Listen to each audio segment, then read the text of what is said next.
Os estudos mostram que, de fato, essa experiência que é muito dolorosa acaba alterando a fisiologia do corpo, né? Uhum, uhum. Altera uma proteína que está relacionada à inflamação do sistema imunológico. Qual é a questão da aspectos sociais mesmo, né? A gente fala de racismo, por exemplo.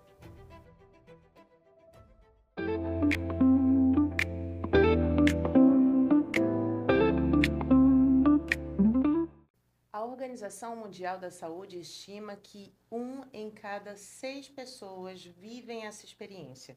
Experiência que aumenta o risco de adoecimento e de morte. Estudos mostram que cerca de 100 mil pessoas morrem a cada hora em consequência desse fenômeno. Estamos vivendo uma epidemia de solidão.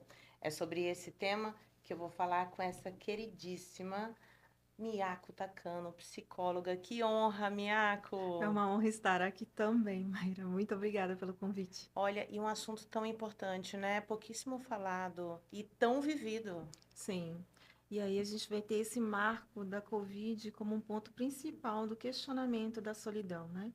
O que que faz com que as pessoas, ao parar as suas atividades cotidianas, pensem sobre a sua própria vida, sobre estar só, ficar só e viver dentro de processos, né? Daquilo que fazia sentido até então e que hoje talvez não faça mais.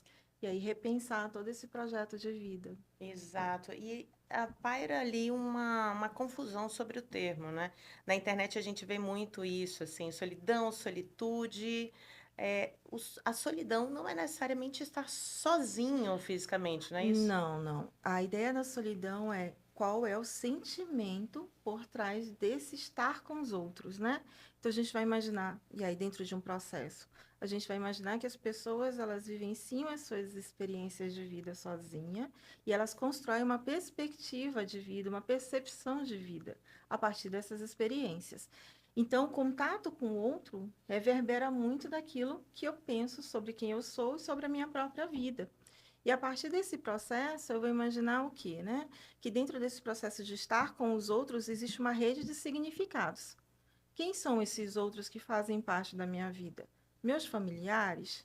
Minhas relações afetivas? Meus colegas de trabalho? Como isso inclui ou me coloca dentro de uma inclusão em que eu me sinto partícipe de um grupo? E aí, dentro dessa participação do grupo, eu tenho um contato com essas pessoas. Quando eu vivo a ideia da solidão, eu posso estar presente dentro desses espaços, mas não me sentir adequado, incluído dentro dessas relações. E estar nesse julgamento de quem eu sou a partir dessas relações e me colocar numa posição de isolamento social também. Então, a ideia da solidão é uma ideia que parte de um pressuposto, né? É um sentimento doloroso de estar sozinho, você, quando pesquisa, você vai pesquisar termos como a solidão dentro desses aspectos, que é o que a Organização Mundial da Saúde preconiza, né? Mas nós também temos a ideia da solitude, que seria uma solidão no sentido de que as pessoas conseguem lidar com isso. E aí, dentro desses aspectos de saber lidar com a solidão, já tem outros mecanismos, outras estratégias que o sujeito pensa, que o sujeito vivenciou durante o seu processo de desenvolvimento e que ele consegue lidar, então, com esses novos processos, né? Então, tem toda uma perspectiva de vida. Quando a gente pensa assim, como é que você vive o seu cotidiano? Ou qual é o papel da solidão na sua vida hoje? Que respostas nós podemos encontrar das pessoas, né? Muitas das vezes a gente não para muito para pensar, como você disse, né? É uma epidemia, 15% da população mundial. Mas se você já parou para pensar sobre isso, como sujeito dentro de uma sociedade, dentro das suas relações, então tem muito desses aspectos, né, envolvidos com o conceito da solidão. Muitas camadas, né? Os estudos mostram que, de fato, essa experiência que é muito dolorosa acaba alterando a fisiologia do corpo, né? Uhum, uhum. Altera uma proteína que está relacionada à inflamação do sistema imunológico, gera uma hiperativação do eixo do estresse, que a gente fala aqui muito Uhum. no podcast, e isso realmente aumenta riscos de doenças Sim, cardiovasculares, enfim. Então, hipertensão, AVC, exato, né? Então, sim. tem uma fragilidade física mesmo, um aumento desse risco de doença física e psicológica, né? Sim. O que está por trás, socialmente falando, por que a gente chegou até aqui, né, com essa epidemia? O que a gente está fazendo da sociedade? Então, vamos pensar em termos históricos, né? A ideia da solidão, então, dentro desse marco do que é a Idade Média, a solidão colocou ali nos mosteiros as pessoas para pensar sobre uma perspectiva de vida. Então, a solidão era associada a esse movimento mais científico, né? De conhecimentos. Então, ela tinha um status. Quando ela vem para a modernidade, a gente vai pensar que a solidão faz o isolamento, porque todos nós somos indivíduos buscando melhorias para a nossa própria vida. Então, tem muito da competitividade, muito de outros tipos de relação que vão influenciar no comportamento desse sujeito e na forma como ele se relaciona, né? Então, se eu vivo em competição com você, eu não sou seu alinhado, eu sou seu inimigo. E isso me isola, porque não cria situações de amizade, de aproximação, de conexão social, que é a finalidade, né, das relações interpessoais, é uma conexão. Então, se eu não tenho essa conexão e eu estou só competindo com os outros, os aspectos de estar só, eles têm uma emoção muito maior em termos de ansiedade, de controle de comportamento, de alterações mesmo, como você disse, né? Emocionais e fisiológicas, que vão colocar esse sujeito sempre num sentido de, é, como é que se diz? Quando eu fico muito ativo àquilo que eu estou vivenciando, né? Então, tem todas essas particularidades. Quando a gente vem para o pós-Covid, a gente vem para essa perspectiva, né? Do sujeito que vivenciou uma situação de muito estresse e que, a partir de agora, precisa realmente repensar sobre aquilo que ele está vivendo, como ele vai viver a partir de agora. Só que a gente vai ter que ter uma noção muito maior com relação ao quê? O que que a cultura diz sobre a solidão? O que que a cultura diz sobre posicionamentos sociais? O que que a internet e esse movimento das redes sociais traz como vínculo ou perspectiva, né, idealizadora daquilo que é um comportamento dentro das redes sociais, enfim. Como eu devo me portar frente a isso para ser aceito pelos demais? Então, tem muita coisa se a gente for parar para pensar. Para além disso, eu não posso esquecer coisas no sentido de determinantes sociais, né? No sentido de qual é a idade que o meu sujeito tem ao sentir solidão. Qual é o gênero, né? Partindo de quem? Qual é a questão da aspectos sociais mesmo, né? A gente fala de racismo, por exemplo. O racismo isola, faz com que o sujeito se sinta cada vez mais solitário dentro daquilo que ele vivencia. Então, tem todas essas questões. Vou trazer um pouquinho mais para essa questão do desenvolvimento, Claro. para a gente pensar um pouquinho sobre isso. Quando a gente é criança, ou pelo menos na minha época, quando eu era criança, existia a concepção e a representação de que a solidão, na verdade, era vivenciada como um castigo, né? Vai para o teu quarto pensar sobre aquilo que você fez. Então, a solidão está associada a um castigo de você ficar sozinho para pensar sobre os seus erros. Quer falar? Pode falar. Não, não, é exatamente isso. O castigo por você ter errado, né? Então é uma Sim, punição mesmo. sim, a solidão, por isso esse sentimento doloroso, né? De culpa, de algo que não deu certo, de incapacidade, e aí ansiedade, outras questões que vêm à tona, né? Depressão, enfim. Mas a ideia é, se eu estou desde criança entendendo que a solidão é um castigo, como é que eu vou viver essa solidão de uma forma diferente? Porque na verdade, ela é um processo dentro do desenvolvimento das pessoas. Ela é somente mais uma situação que nós vamos aprender a lidar com as coisas do cotidiano, né? Então, quando você põe uma carga pesada numa criança, como é que isso reverbera se ela não tem ainda noções de elaborar essas questões, né? E aí a gente vai pensar, bom, a criança passa por isso, antigamente era o castigo, hoje em dia a gente tem um outro movimento que é os tablets, os joguinhos de internet, então fica ali no teu cantinho, vivencia isso daqui, eu tô aqui de olho em você, mas não necessariamente interagindo. Então, como é que estão sendo vivenciadas essas relações interpessoais desde que a gente é criança, pensando na questão histórico, né? Sócio-histórico, histórico-cultural. Quando a gente pensa nos nossos adolescentes, e aqui é uma margem muito importante, né? A Organização Mundial de Saúde fala de 15% nessa epidemia da solidão, mas quando vem para os adolescentes, ela caracteriza como 20%. Né? Então, o que que acontece com os nossos adolescentes para que eles estejam vivenciando esses aspectos de solidão de uma forma mais intensa e como é que eles não têm ainda argumentos, né, condições, estratégias para lidar com tudo isso que eles estão sentindo? Eu vou sempre lembrar dessas questões de desenvolvimento psicológico que apontam que o meu adolescente ele está em processo de amadurecimento orgânico, né? Neurofisiológico, enfim, e de questões também da prática social. Então, eu quero estar dentro de uma relação interpessoal com grupos para que eu possa me construir, me identificar, me reorganizar dentro desses padrões sociais.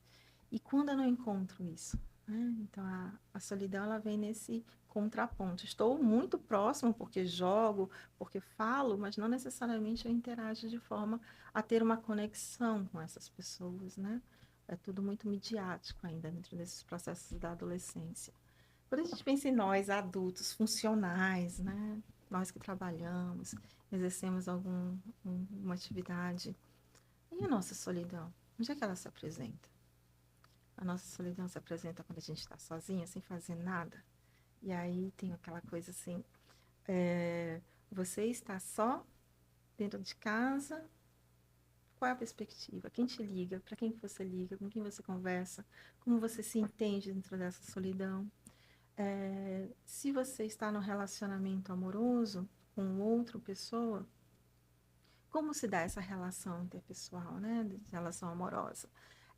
Existe realmente uma conversa entre esses dois sujeitos? Eles conseguem se expor ao ponto de mostrar suas fragilidades, suas vulnerabilidades? E ter essa relação mais de conectividade? Ou são dois sujeitos idealizados, né, que estão ali dentro de uma relação, escolheram estar nela, mas não se reconhecem como pares? Então, como é que se vive essa solidão quando você é casado, né?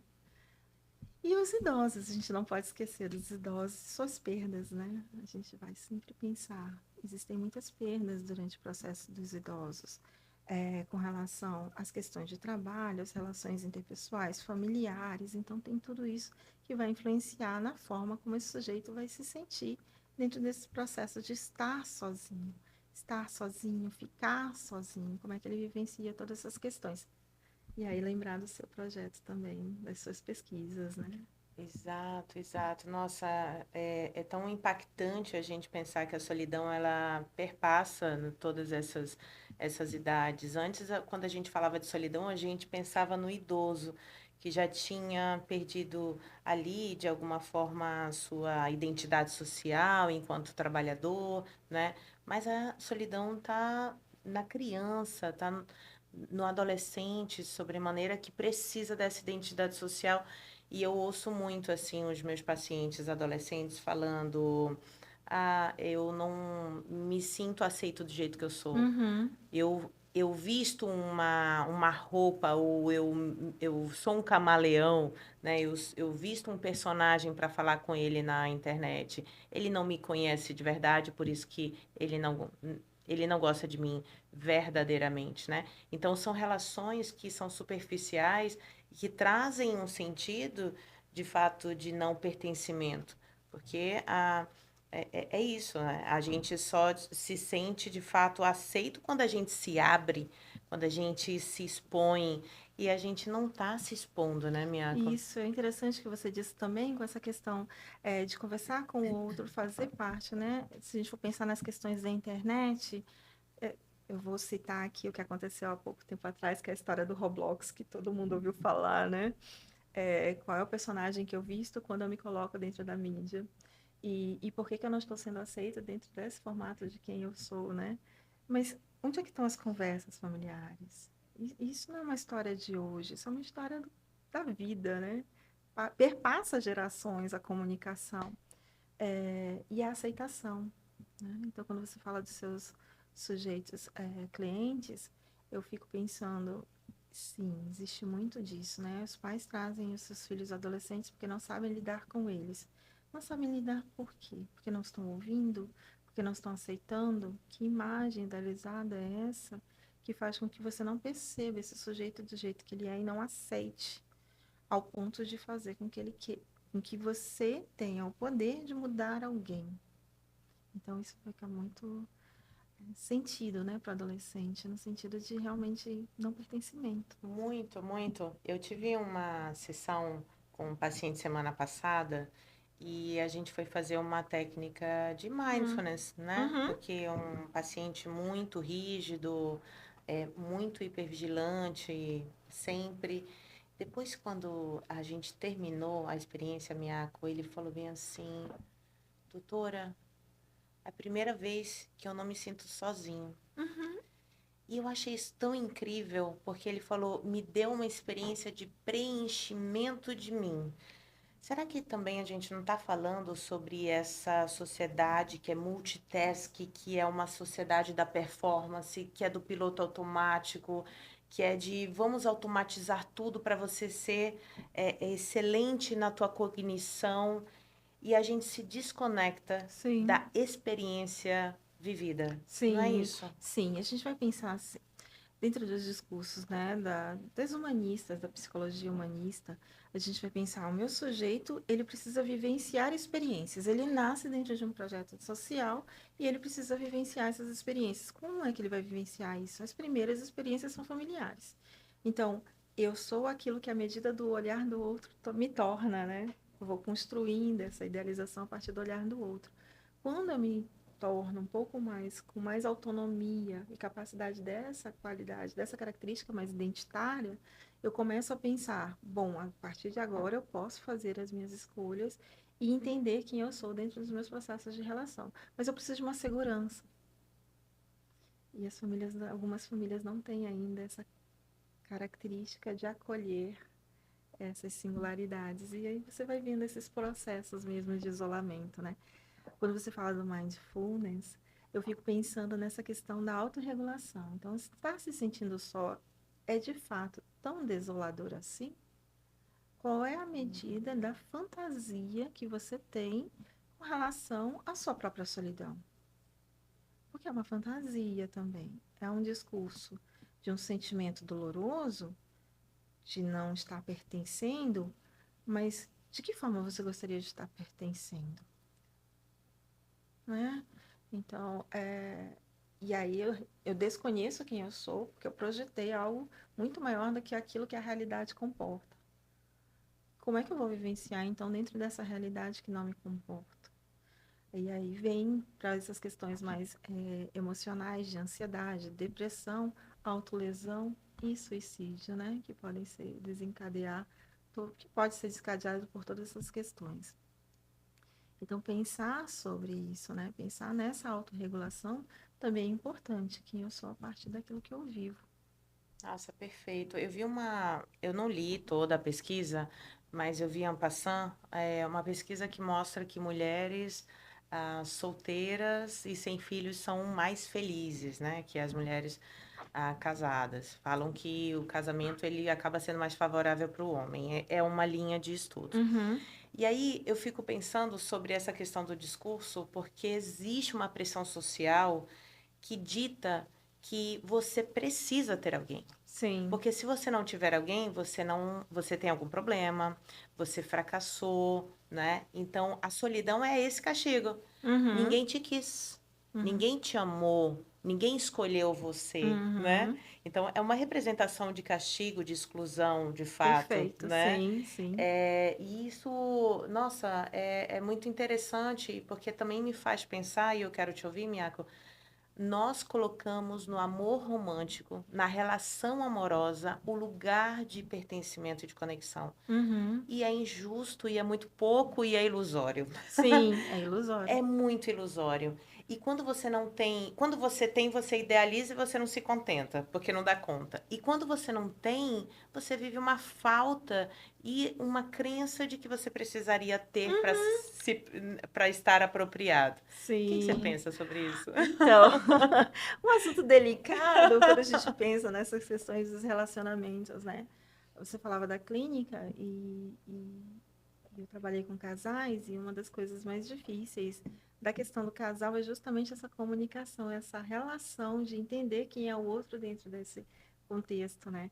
Então tem muito dessa questão de eu te reconheço como ser ou eu te reconheço como idealização. Mas eu não posso negar que eu venho de uma geração anterior, né, da sua. Então, assim, a gente vivenciou essa história do amor romântico da, como é, a metade da minha laranja, é isso? Ah, é, você é a metade da minha laranja, é a tampa da minha A tampa da panela. minha panela. Então, eu não sou um. Olha que interessante, né? Exatamente. Eu não Você não é sou, completo. não, eu não sou a pessoa representada por mim, né? É. Eu sou a metade de alguém que me falta, que sempre me faltou. E aí esses projetos, né, de encontrar sempre alguém que possa ser a minha metade ou a minha relação mais de completude. É apostar no outro realmente, né? E quando eu aposto no outro, eu busco tudo aquilo que me falta. Uma das coisas que eu sempre falo também para os casais é isso, né? Quando a gente se relaciona com alguém, na verdade, a gente está se relacionando com aquilo que eu admiro do outro, e que me falta. Então, o que que realmente você admira do outro que te falta? E aí eu lembro de contextos assim. O que que eu admiro no outro? A capacidade de ser metódico, porque eu sou muito impulsiva. Então, o outro me ensina como eu vou ser, existe um equilíbrio dentro dessa relação. E é bem interessante a gente pensar nisso, né? Quando isso tudo me falta, dentro desse projeto de idealização do outro, é o momento em que eu olho para mim e digo, realmente, eu estou só dentro de um relacionamento. E isso é doloroso, né? Porque a fantasia era que eu teria alguém e que eu me sentiria completa. Exatamente. E aí eu não sou completa. O que acaba é que acaba sendo essa relação é a confirmação daquilo que você temia, Sim, não é? sim. Então tem muito disso, né? Dessas relações. Quando a gente pensa, a mulher de hoje, nossa, a mulher de hoje ela é independente. Ela tem uma nova perspectiva, né? Vou trabalhar, vou ter uma outra forma de viver. Ainda interligada, porque a gente não sai de uma geração e entra na outra assim as perspectivas históricas. Mas algumas mulheres, apesar de estarem no ápice da sua vida sozinhas, ainda têm aquele sentimento de que me falta alguma coisa, né? Então, eu preencho essas faltas com objetos, com outras dinâmicas. É bem Exato. delicado É também. muito.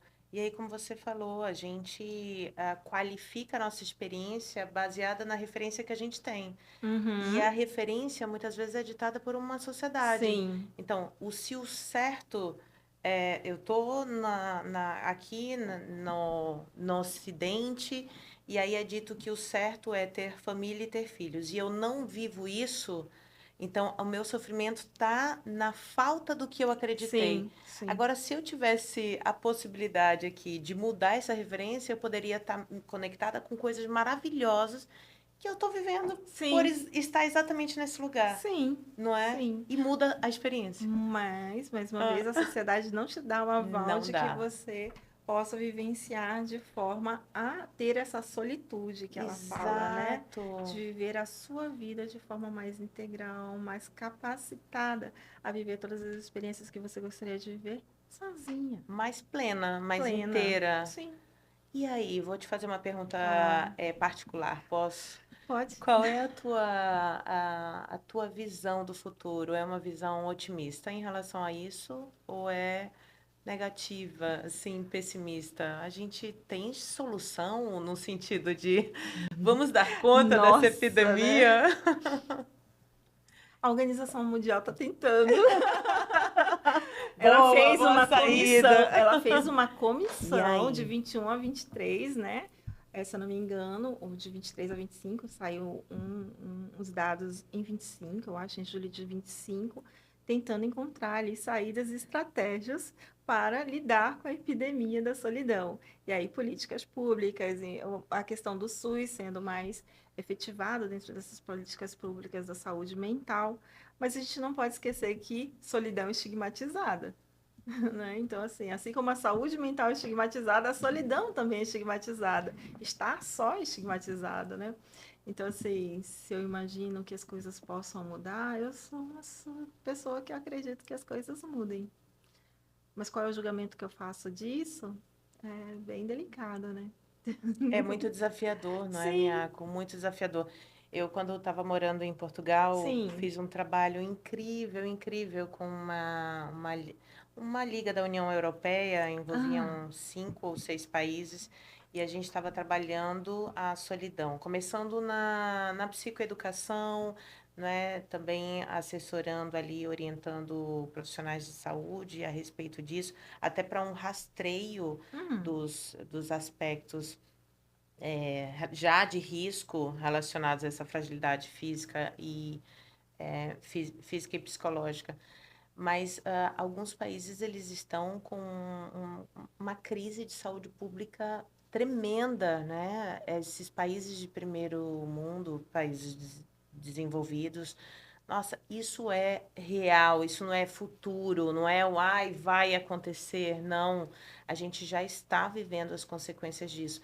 E, particularmente, me dói pensar que nós somos, o Brasil, um país tão caloroso, tão humano, com uma cultura que teoricamente nos daria tanto suporte para conexão, mas que nós estamos vivendo também a solidão aqui uhum, e ela uhum, também é muito real, muito real.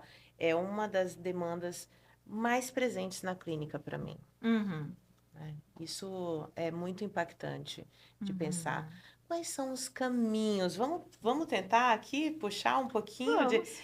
para um fenômeno tão complexo, mas quais são as dicas, orientações para quem É, está ouvindo a gente? então, né? Eu acho que a primeira questão que a gente tem que pensar em questões de solidão é respirar fundo, mindfulness, Boa. respirar fundo e pensar quem eu sou dentro da vida que eu estabeleci para mim. Acho que é um ponto de partida, quem eu sou, né? Porque a partir do momento que eu olho para aquilo que eu vivo, eu olho para quem eu sou dentro das relações que eu vivo, eu tenho um olhar sobre como eu estou me sentindo. E esse olhar pode estar no viés de solidão, desse sentimento doloroso, de estar vivenciando em sofrimento todas as experiências que eu estou tendo. Posso trazer um Pois exemplo não, disso? sim. Eu atendi ontem uma paciente que ela estava em sofrimento tão grande porque ela está num relacionamento com um homem que é comprometido e ela não consegue sair desse Olha que relacionamento interessante, por um né? sofrimento imenso na ideia de que ela não foi suficiente para tê-lo, Uhum, né? E aí a gente estava fazendo exatamente essa reflexão de o que ela estava sentindo é, com ela, por ela, sobre ela, que fazia com que ela entendesse que terminar esse relacionamento era tão dolorido. A gente chegou eu não tenho valor, ninguém vai me querer, né? Eu realmente não sou capaz de fazer alguém me amar. Então é isso. Não sim. é o amor, ou não é ele, não é, é essa É a visão de dinâmica si de quem mesma. sou, é a dinâmica de quem se é, né? Quem eu sou dentro do olhar que eu tenho para mim. Isso é muito doloroso às vezes. Olhar para mim, olhar para as minhas experiências. E a gente vai lembrar da questão de gênero, né? As mulheres têm essa responsabilidade de cuidar de todas as coisas. Se você é irmão, você tem que cuidar do seu irmão. Se você tem pais mais idosos, você tem que cuidar desses idosos, né? Então tem sempre um dever muito sobreposto à ideia do feminino e dessa mulher. E aí o que acontece? Como ela está vivendo muito pro lado de fora, qual é o tempo que ela tem de olhar para dentro? Ela é sufocada pelas experiências da vida dela. E a partir desse sufocar-se, né, é a busca desses sentidos mesmo. O que, que eu sinto, como eu me sinto, como eu me percebo. E aí vem para essa questão da autoestima, autoimagem, né, que são cruciais, assim. Eu preciso que esse outro valide quem eu sou para que eu me sinta pertencente a essas relações interpessoais que eu vivo. Então fica muito delicado pensar sobre isso. E aí chegar nesse resgate da autoestima e da autoimagem é um processo muito desafiador para muitas mulheres, muitas mulheres. Porque permite, né? Então, assim, não é que ela permita porque ela é dócil, ela permite por um contingente de informações, de representações, de culpas que ela precisa, e de cargas, né? Que ela precisa dar conta, ela está sempre sufocada com tudo isso. Sem muita consciência daquilo que ela está vivendo, né? Então, é Perfeito. bem delicado mesmo. Essa questão de autoimagem e autoestima, a gente vai pensar, como é que a mulher se constitui como mulher dentro da sociedade brasileira? Mais uma vez, não é uma crítica, né? É só um posicionamento no sentido de o que que a mídia mostra que é um comportamento valorativo de uma mulher. Boa, perfeito. Olha, adoro, adoro essas reflexões. Pensando no caminho, né? Nas Sim, dicas, as orientações, eu também fico pensando, Miaco, se a consciência do que você falou, que a solidão ela está estigmatizada, que na verdade o sofrimento está naquilo que você está entendendo que deveria ser, mas por que que tem que ser? aham, Né? sim, Se você tomar consciência e psicoeducar e entender sobre o que a gente conversou, que existe uma narrativa social, cultural, que sim, fala que você precisa ter um relacionamento amoroso para se abrir, se vulnerabilizar. E se você entender que é uma narrativa apenas, sim, e se você experimentar se abrir, falar um pouquinho de você nas outras relações, né? Se você se permitir também se conectar ou começar a pedir ajuda, ou porque algumas pessoas que vivem o desamparo, elas vivem mais a solidão e elas acreditam que não podem contar com ninguém e elas reproduzem isso. sim, Claro, elas sim. não vão contar com ninguém porque elas acreditam que vão ser abandonadas. Então, é poder quebrar o próprio padrão. Não é um Uhum. caminho também? Então, acho bonito. Ah. Eu sempre acho muito bonita essa ideia de que nós podemos, por livre e espontânea vontade, quebrar padrões culturais, né? E você falando me faz lembrar das mulheres, por exemplo, e aqui mais uma vez não é uma crítica, é só um posicionamento. Nós temos as mulheres de uma determinada classe e nós temos mulheres de uma outra determinada classe. A forma como elas se veem como mulheres são formas diferentes. No meu, eu tenho uma possibilidade de vivenciar experiências que vão me trazer novas possibilidades de abertura mesmo para outras coisas, né? Outras culturas. E na outra, eu estou enraizada. Eu estou enraizada e eu só conheço aquele tipo de realidade para minha existência. Aquilo é o normal para mim. Sim, Então, eu não tenho como quebrar um padrão que é cultural dentro de uma perspectiva daquilo que eu vivenciei e que é geracional. Eu vi minha avó, eu vi perfeito. minha mãe e eu estou vivenciando. E, e, e aí eu não posso deixar também de pensar nas questões de violência, como você estava falando anteriormente, né? Codependências podem trazer para o sujeito, além de negar a si mesmo, né? Nessa falha de se ver, eu posso pensar que esse sujeito pode vivenciar situações de violência porque eu preciso caber naquele lugar. Mas e se a violência for participar da minha vida a vida toda? Exato. Geracional. Então, como é que eu vou quebrar esses padrões, né? Naturalizada, legitimada, Isso, né? Então, normalizada. isso. Então, como é que eu vou quebrar esses Não padrões? temos jeito, então, Miaco, me ajuda. Não, são só É, perspectivas, né? A é, ideia aqui é construir um discurso, um diálogo em que a gente possa pensar realmente qual é o meu papel enquanto sujeito social e o que que eu posso perfeito. promover dentro dessas discussões para que essas discussões cheguem a esses lugares. Não só a um nicho, mas a todo. Porque se você quer uma mudança cultural, você tem que abranger uma sociedade como um todo, não aspectos nichados daquilo que você está evidenciando, né? Ou individuais, né? É. Nossa, perfeito. Eu, no Saúde na Jovem Pan, Ah, no programa, eu tenho conversado muito com vários profissionais de saúde e também como, né, doutora de saúde coletiva, é muito forte em mim a percepção de que a saúde, ela é coletiva, não tem sim, jeito. saúde A coletiva. tua experiência de solidão não é só sua Não. e não é só, né? Você é responsável também pelo meio e o meio é por você.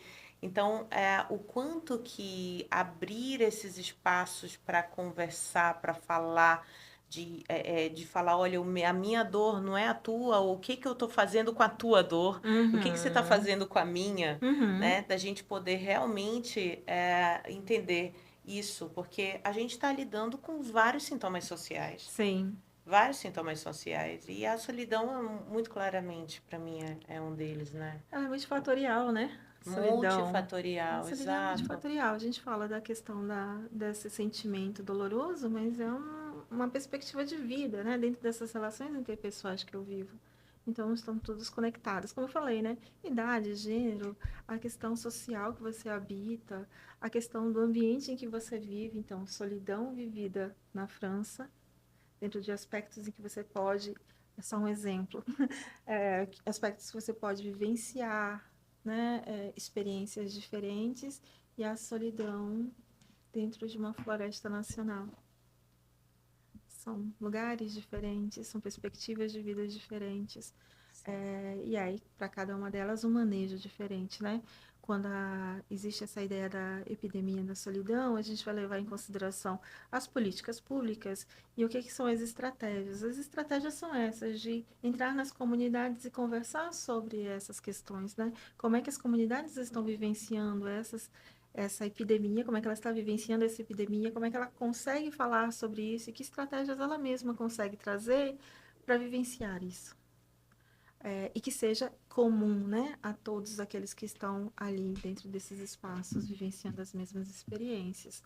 Então, talvez seja uma saída. Perfeito, um caminho, sim. É uma estratégia, na verdade, né? Eu gosto de acreditar também que as intervenções elas têm várias dimensões, né? Sim. Quando a gente olha, meu Deus, preciso de uma sociedade para eu ter uma experiência positiva, pode trazer uma sensação de uma desesperança, o que Sim. não vai acontecer, né? Então, a nível individual, o que que eu costumo fazer? Eu acho que tem um pouco desse entendimento de regulação emocional. Eu acho que cada emoção ela tem uma beleza, Sim. ela tem uma função fisiológica e de vivência também, né? Então, a tristeza que vem junto da solidão, ela é muito poética. Então, eu quando me sinto assim, quando me sinto só, eu realmente faço algumas perguntinhas. Por que que eu estou me sentindo assim? O que que O isso que que eu estou fala sobre, vivendo, né? exato, o que que fala sobre o meu contexto, sobre o meu momento de vida? E é a possibilidade de eu enxergar o que a minha cabeça está dizendo, né? Uhum. E de poder trazer um novo sentido para isso. E também aproveitar essa emoção. Então, a tristeza, eu procuro coisas para me aconchegar, para me acolher, né? A ansiedade, eu procuro essa energia da ansiedade para descarregar, para produzir no sentido de, nossa, eu vou fazer uma corrida, eu vou fazer uma. Eu estou adorando agora calistenia, atividades Uhum. em casa, né? Aproveitar essa energia. Então, de poder se conectar consigo e de fato ser essa metade da laranja, Aham. não é? E aí você faz uma fala muito interessante, porque assim, você pode fazer isso. Mas quem acorda às 5 horas da manhã para pegar um ônibus para trabalhar até às 7 horas da noite, pegar outro ônibus para tentar fazer alguma outra coisa, ela vive essa vida de uma forma diferente. Diferente. E ainda ter que chegar em casa para cuidar de 5 filhos ou Isso, de. casa, né? Porque a responsabilidade da casa é da Isso. mulher, a educação dos filhos é dessa mulher. E aí é bem social mesmo, né? É, Não é. é, enfim. Quando a mulher sai desse lugar, ela é estigmatizada porque ela não está nesse Sim. lugar, ela está no outro. Então, é bem delicado também essas questões, assim. Mas estratégias todos nós temos, né? Pensar assim, a solidão me aconchegou. É isso, Me é isso. aconchegou. Quais são as possibilidades de existência diante daquilo que você não tem o controle, Uhum. né? É fazer o que que eu posso fazer daquilo que fizeram comigo no passado e daquilo que está posto para mim, que eu realmente não tenho Mas aí eu preciso do alcance. sujeito que pare e pense. Exato. Precisamos pensar, Que mas não esteja imerso no Pronto. cotidiano daquilo que é automático, né? Isso. Automatizado. E coisa difícil, não é? Eu achei muito interessante na época da Covid, né, para além, né, do sofrimento, essa noção de que eu parei. Eu parei tudo aquilo que era automatizado, né, da minha vida, e aí eu parei, e agora? A morte como finitude. E agora? O que eu vou fazer? Né? Vivo com pessoas, mas não reconheço essas pessoas. Então teve um aumento de violência doméstica nessa época, você lembra? Sim, sim, Sim, divórcios, conflitos, isso, né? né? Então, assim, nunca reconheci as pessoas com as quais eu convivia porque eu vivenciava ali o cotidiano de uma rotina. E agora que eu estou posto nesse lugar, como eu me vejo dentro dessas relações? Então, a gente vê ali a singularidade da solidão que perpassa todos esses movimentos, né? De Exatamente. olhar para si, olhar para o outro e as consequências, né? Exatamente. Você falou sobre a qualidade do casamento, né, da Sim. relação. Eu acho que isso daí é um dos pontos principais para essa experiência. Eu atendi semana passada, Hum. estou atendendo um paciente, a gente está trabalhando essa demanda relacional e ele fala que faz um ano que eles só se cumprimentam de bom dia, boa tarde, tem que leva o filho para a escola, pega o filho para a escola, não sei o quê. E é isso. É. E é isso. E eles não conseguem ultrapassar essa barreira de eu tô me sentindo assim, como é que você está se sentindo, Uhum. né?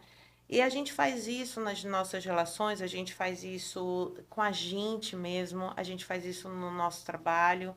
Então, parar para sentir, para viver, não é fácil, não. Não, não é, porque Não dói, é? né? Dói, dói. E eu, Se perceber sozinho numa dinâmica em que desde que você nasceu você está imerso na relação com o outro, é extremamente difícil e delicado, né?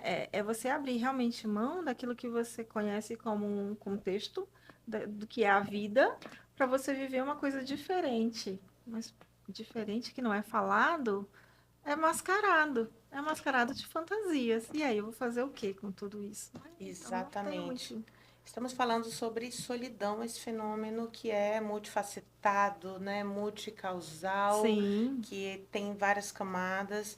Segundo a OMS, não sei se na OMS, na verdade, é um estudo muito robusto, um meta-estudo que mostra que viver essa experiência equivale a fumar 15 15 cigarros. cigarros por dia, né? A Sim, OMS, ela traz isso sim. como bandeira, né?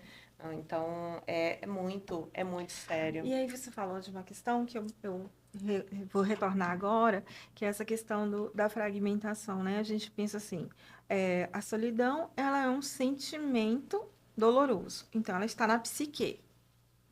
Mas espera, essa psique, ela vive dentro de um contexto orgânico, então ela vai afetar todo um organismo. Se ela vai afetar todo o organismo, eu tenho ansiedade e depressão como pontos também de análise, não só a solidão. Então, às vezes, o sujeito vem para o consultório por conta de uma depressão, mas, na verdade, o que está por trás dessa depressão é uma solidão, né? A Isso, incapacidade isso. realmente de viver a vida da forma como ele entende que deve viver, e não como os parâmetros sociais nortearam e disseram para que ele pudesse viver e que aquilo ali era o sucesso da vida dele, né? Então tem muito desses discursos também por trás dessa análise. Super interessante, super interessante. E, como a gente falou, solidão fala sobre essa experiência subjetiva, Sim. não é sobre a situação, é o que está dentro de você e é uma experiência de não poder contar com o outro. E aí, agora eu vou falar sobre uma historinha. Hum. Estava eu na minha faculdade, Miaco, eu sempre me cobrei demais, demais, demais. E como uma pessoa perfeccionista, eu tinha essa ideia de ter que alcançar, ter que conseguir, não poder errar, e é um caminho muito solitário. E muitas vezes a gente se depara com, se eu não conseguir, eu não vou ter esse lugar de pertencimento, né? E você me ajudou tremendamente. Não sei se você lembra, mas eu estava paralisada numa elaboração de um relatório de estágio e que eu considerava, falar, nossa, eu não vou continuar, eu não vou conseguir fazer Era um relatório de estágio, simplesmente. Você foi na minha casa e me ajudou a fazer esse relatório. Isso faz o quê? 20 anos, eu acho, não, 18 anos, porque eu me formei faz 16, então uns 18, 19 anos. Que linda! Então, eu sou eternamente grata a Ai, que você, linda! você é minha mestre e realmente, assim, você mudou, fez ali uma grande diferença na minha vida. E eu Ai, acho que fala sobre isso, não é? Sobre sim. conexão, Sim. sobre você poder fazer pequenas coisas na sua vida, que não sei, para mim foi gigantesco, eu não sei qual foi o tamanho, né, para você, mas eu te agradeço. Ai, que linda, eu me sinto honrada. Nossa, que lindo. Não sei nem o que dizer depois disso, né? Mas é isso, eu acho diferente. E aqui eu vou só pontuar uma questão do que eu acho diferente, que a gente não chegou a contar, né? Conversar sobre isso. Quem sabe a gente possa ter uma conversa sobre isso também. Mas eu sou descendente de japonês, né? Então a gente vê a perspectiva da solidão de uma forma muito diferenciada daquela que o brasileiro percebe a solidão. Porque a ideia é que desde criança nós entendemos que nós temos e somos sós. E nós temos as nossas responsabilidades e esse olhar para dentro de si. Então é diferente, né? Então, quando eu entro em contato com o outro, eu entro em contato com o outro. Porque é um lugar em que eu me coloco dentro de um pertencimento. Estou ali com o outro, presente na vida do outro, né? E muitas das vezes existe essa diferença. Eu vou ser delicada no sentido de a cultura brasileira, ela ainda tem muito essa questão de eu estou com o outro, mas no que eu posso usufruir do outro. Boa, isso. Não é uma crítica, é só uma observação, mas nesse sentido de como você se relaciona com esse outro, né? Se o outro é uso para usufruto, eu não estou ali dentro de uma relação de pertencimento, porque não é o Perfeito. outro, né? Então, assim, quando eu me relaciono com alguém, eu me relaciono com essa pessoa, eu tento conhecer, eu tento conversar, eu tento entender pontos de vista, né? Isso é ser uma mestre, né? Uma professora que realmente Ah, guia e não, eu te agradeço muito por isso. Agradeço pelo papo essas hoje, discussões. né? Aham, São muitos desdobramentos. Eu acho que vale a gente voltar aqui para falar sobre cultura, a né? cultura, né? Eu acho que isso é super importante. Sim. Últimas palavras. Ah, então, eu agradeço muito por essa experiência, né, de estar aqui hoje falando sobre solidão. Espero ter contribuído com vocês com relação a pensar, né, quem eu sou dentro dessas relações que eu estabeleço e como eu me vejo dentro dessas relações. Essas relações, ou dentro daquilo que eu me vejo, né, tem essa característica mais de sentimento doloroso. O que eu realmente estou vivenciando com relação a isso? Durante a minha vida, a gente vai entender que a gente tem estratégias para lidar com várias situações, e a solidão é só mais uma dessas situações que a gente aprende a lidar, né? Então, psicoterapia ela é importante para que eu possa reconhecer a origem dessa solidão e possa trabalhar os meus enfrentamentos com relação a ela. Então, eu desejo tudo de bom a todos aqueles que estão nos assistindo. Maravilha, maravilha. Saúde é uma questão coletiva, Sim, ela é saúde pública, coletiva. né? O que a gente vive fala sobre a gente, fala sobre uma sociedade. Solidão tem várias camadas, como um fenômeno social, tem o que a gente pode fazer de forma, né, dentro da política pública, da sociedade, tem uma questão mais relacional ali e a individual. O que que você pode fazer com a tua experiência? Uhum. Como fazer a diferença nos pequenos movimentos, né, de se abrir, de fato contar com o outro, de poder ajudar o outro também, né, de refletir sobre o que a tua cabeça está dizendo, quais são as narrativas, fazer as perguntas certas, tentar realmente se conhecer e entender onde dói, porque onde dói também é onde pode acalentar, onde pode ser prazeroso, é na conexão com a experiência. Agora é com você. Inspire-se e transforme-se.